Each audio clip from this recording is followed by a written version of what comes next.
How's it going, guys? Oddly Unorthodox. Back with another Total War gameplay. This time playing a Tzeentch with a Chaos Dwarven ally and a normal Dwarven ally. So let's go straight into this game. You can see I'm running quite an old-fashioned build. It was like old Warriors of Chaos sort of strategy, in the fact you went Warriors or Marauders spawned behind them, and it just made quite a nice battering line. Sort of what I've gone for here, but I've gone for the more elite Chaos Warriors instead of, Tzeentch Marauders.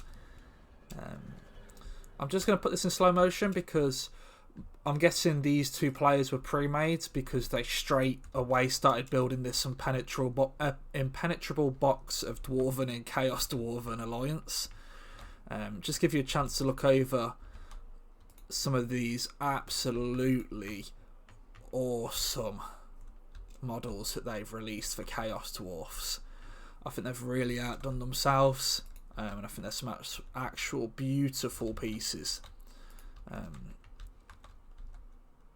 Absolutely stunning models. You really can't say they've cut corners with these guys. Beautiful. Anyway, back to my game. Oh, and obviously let's show you the big main dude himself, the head honcho of his army anyway, not the head honcho of the Chaos Dwarfs, but look at that beautiful mount option. So I've told you we went for a strategy of just Kairos. We went obviously quadruple Chaos Warriors, double blue horrors, double pinks, double spawn, and then on top of that one weird spawn as well. And you can see we are playing against Tomb Kings, Khorne and Demons of Chaos. I like to bring numerable horrors when I'm playing against sort of the likes of Belakor and stuff like that, because it means if you're playing Kairos you can just stick him in place and shoot him. Kairos is always a good pick into Belakor in my opinion, just for the fact that you have got those free roots which remove melee attack, meaning you can put him in some precarious situations. Now the way I play Kairos is Kairos obviously has a lot of ability to get Winds of Magic, regain Winds of Magic, etc. So I try not to use the biggest spells he's got and instead use stuff like the Flame just to chip away at the Lords.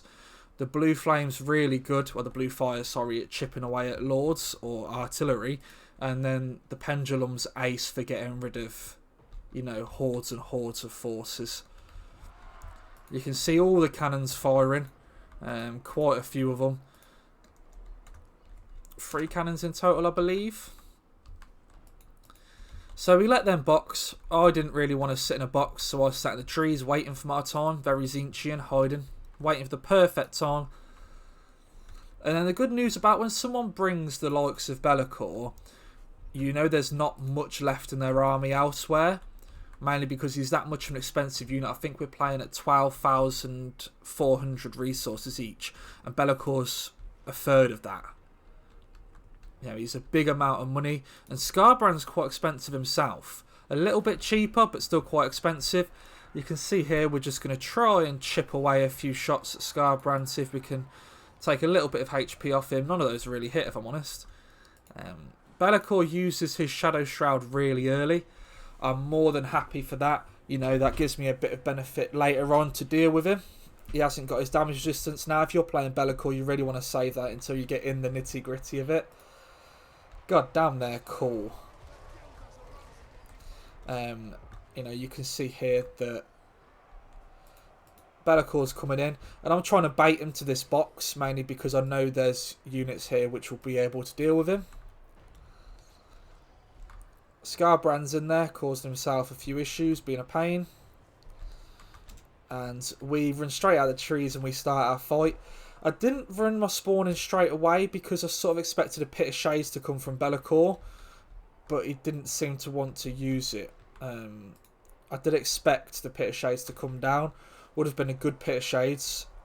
Has he got Pit of Shades? I don't think about it. Did he bring it? Yeah, and Pendulum, so we could have used either and they would have been quite good. And then at this point, we're just helping out, drop some abilities. I'm pretty sure we drop a Pendulum in a second. Yeah, you can see we dropped one there. And we're more than happy with our fight over here, dragging through the rest of these. we'll use Kairos to go help over here. You can see another cast.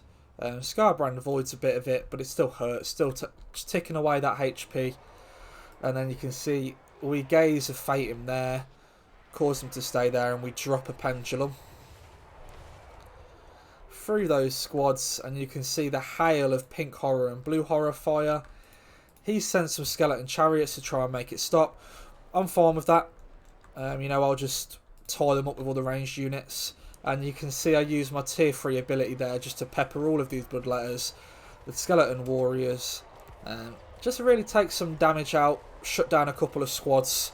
Quite a worthwhile cost in my opinion. You can see them 2 squads just get absolutely annihilated. This is a final transmutation. You can see Belakor here gets himself caught. A thing to note is make sure you're always using the Void Pendulum on Kairos. Make sure you're using that to take away Winds of Magic and Power recharge from the enemy. We pop our damage resistance, which is better than Belakor's, funnily enough. And then in this fight, Belakor's actually going to start losing pretty hard. Kairos is not like an amazing fighter, but it's still 420 weapon strength. And it's still going to hurt. You can see the spawn of Zinch go running. We're going to get them on the Eyes of the Desert. Tie them up with 2 squads of spawn.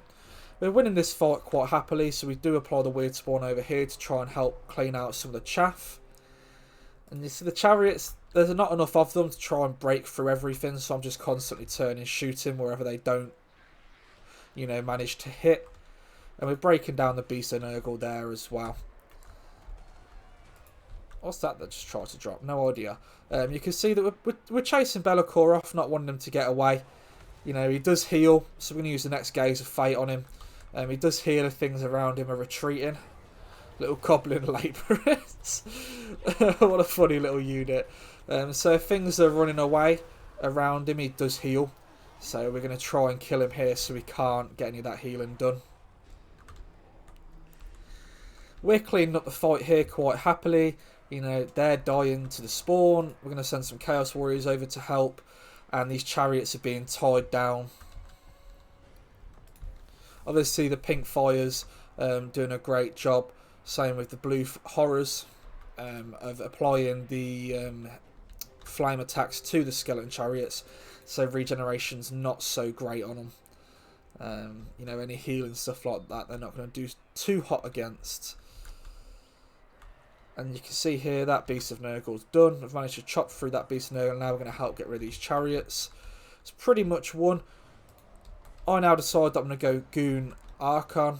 I think Scarbrand's already... He's miles away, so we're just going to drop the fire. I believe it does cancel there. Yeah, I'll cancel it because I actually decide I've got enough Winds of Magic to go for an overcharged one. And you can see that we tickle him a little bit of an overcharge one. Use the staff that reduces cooldowns. And we hit him again with another one.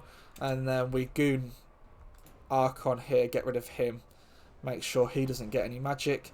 I just want to point out to you guys that you make sure you do use the Void ability, which does reduce Winds of Magic.